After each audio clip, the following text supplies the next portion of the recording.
Hi, I'm Dami from eLearning Channel Museum. How are you doing? It has been a while since I posted the last lesson. I'm sorry about not posting lessons.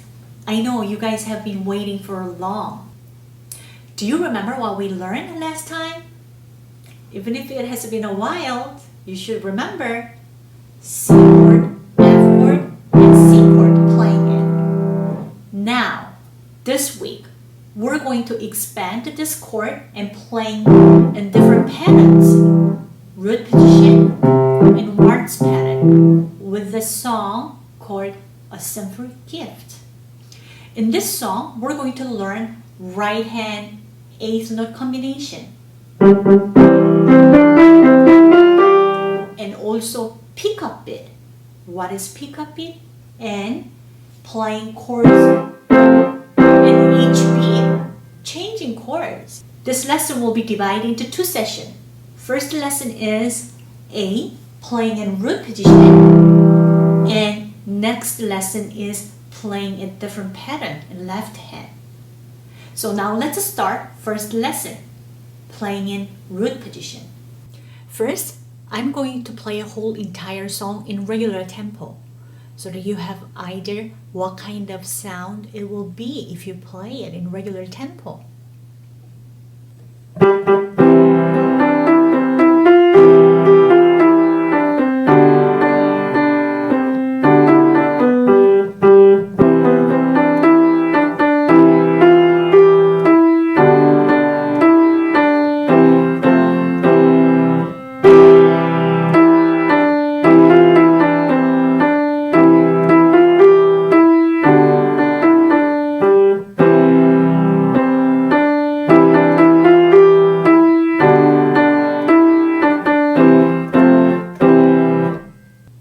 I played really fast in regular tempo, but you don't have to play it this fast. If you want to play it, you can play it slow, so don't worry about it.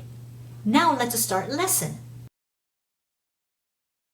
First, we will work on in root position instead of waltz pattern, because it's much easier to learn the song. If you're looking at the score, you will find no left hand.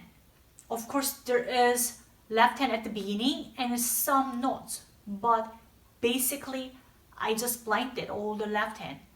So as you see it, I want you to write it down the chords so that you understand what kind of chords you are playing.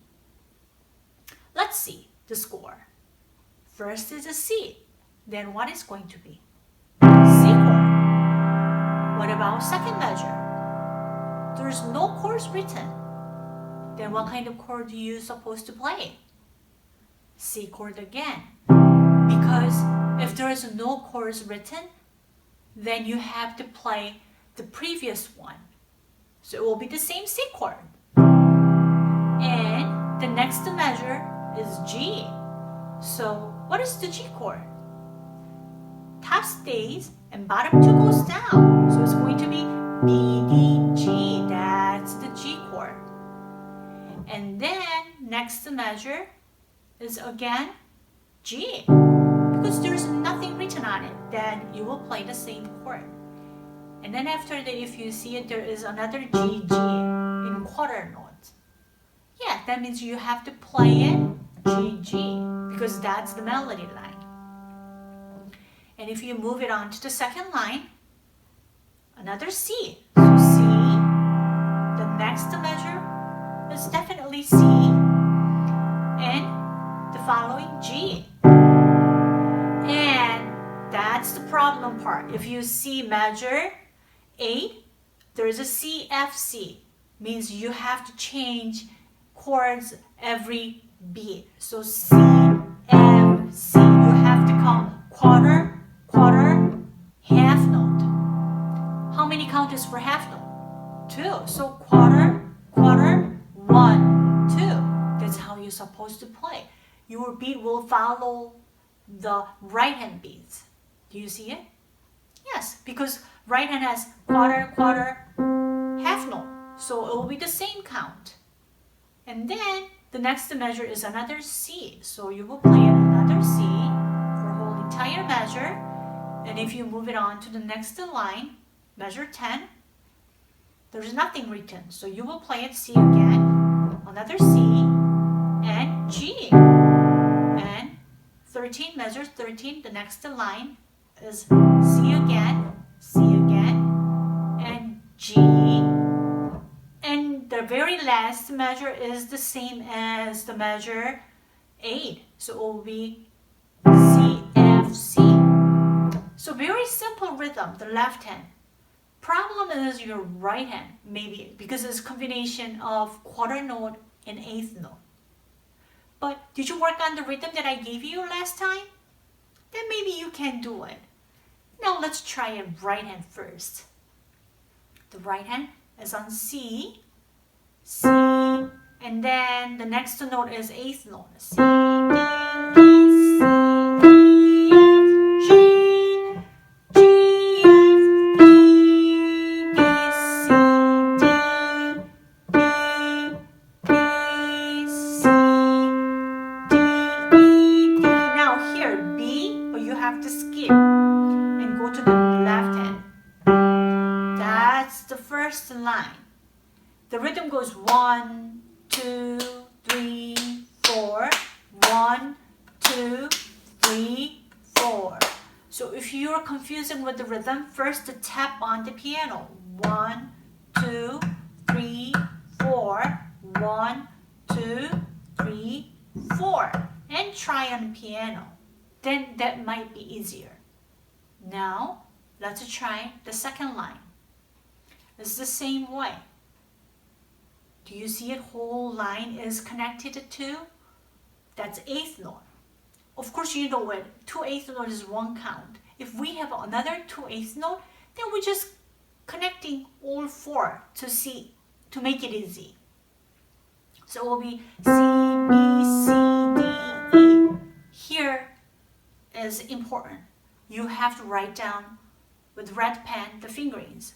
C, and it's going down to B, but how are you gonna do? Instead of skipping down like this, cross it over with finger number 2. So finger number 2 is crossing over the thumb. That's easier instead of going up and down. Why? If you play like this, the sound will be detached. But if you're connecting it like this, sound is much more smooth. So you have to go 1.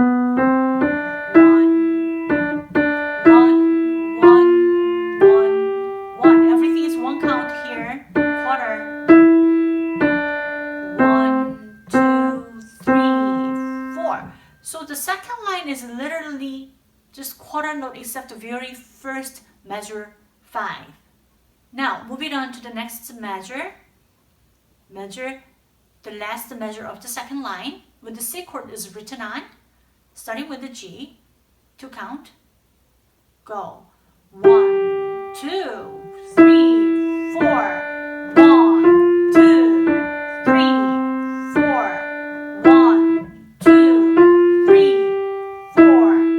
1, 2, 3, 4. Now here, melody line goes to the left hand. That's why I wrote the note.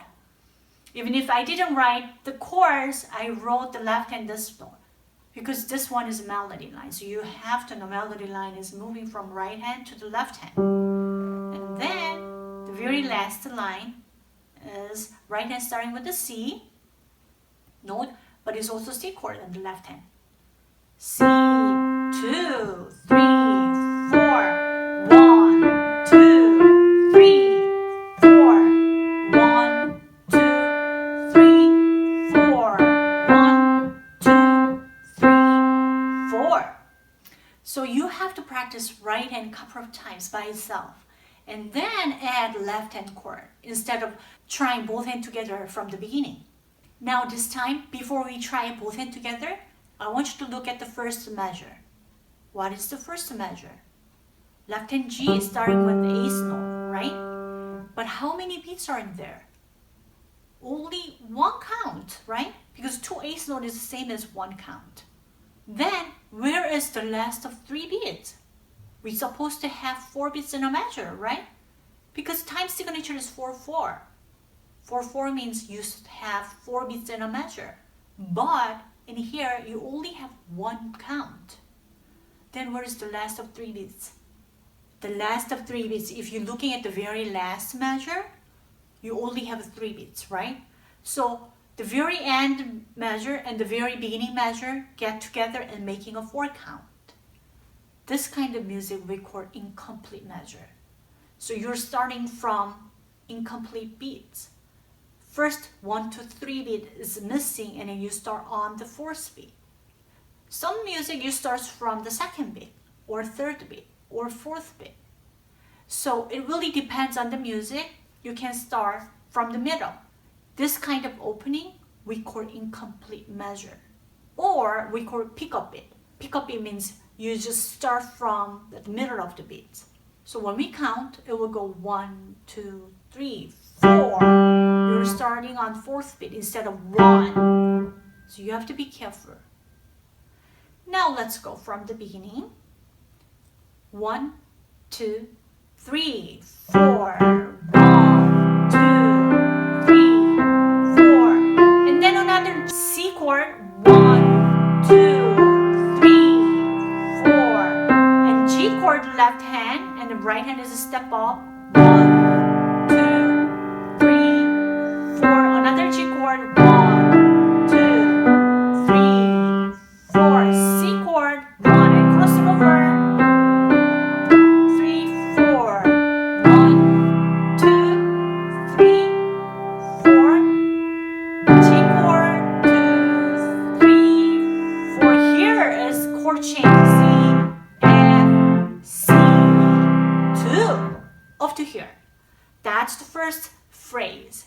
Means first melody line. Now let's move it on to the second phrase. Starting with the C chords and right hand is start with the G, half count. 1, 2, 3, go. 1, 2, 1, 1, and baseball. 2, 3, 4. Another C chord. 1, 2, 3, 4. G chord. 1, 2, 3, 4. 1, 2, 3, 4.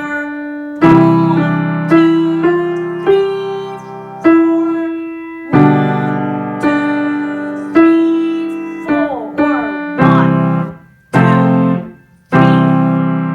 That's it. You don't have 4th beat. Why? Because your 4th beat is at the beginning of the song. So that's gonna make it whole entire complete measure. So when I say measure 1, then it will be actually starting from the letter C instead of G. This is incomplete measure. So measure 1 is starting from this part is measure 1.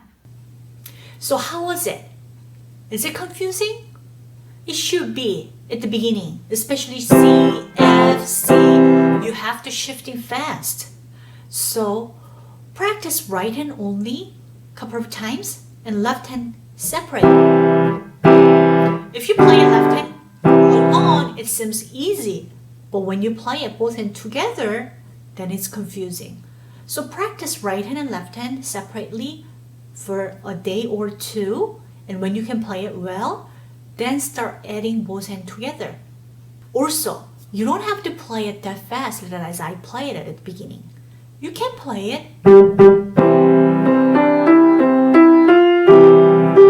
this tempo.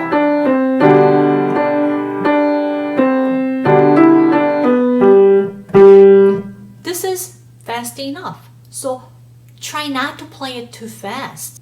And next week, we're going to learn left hand new patterns.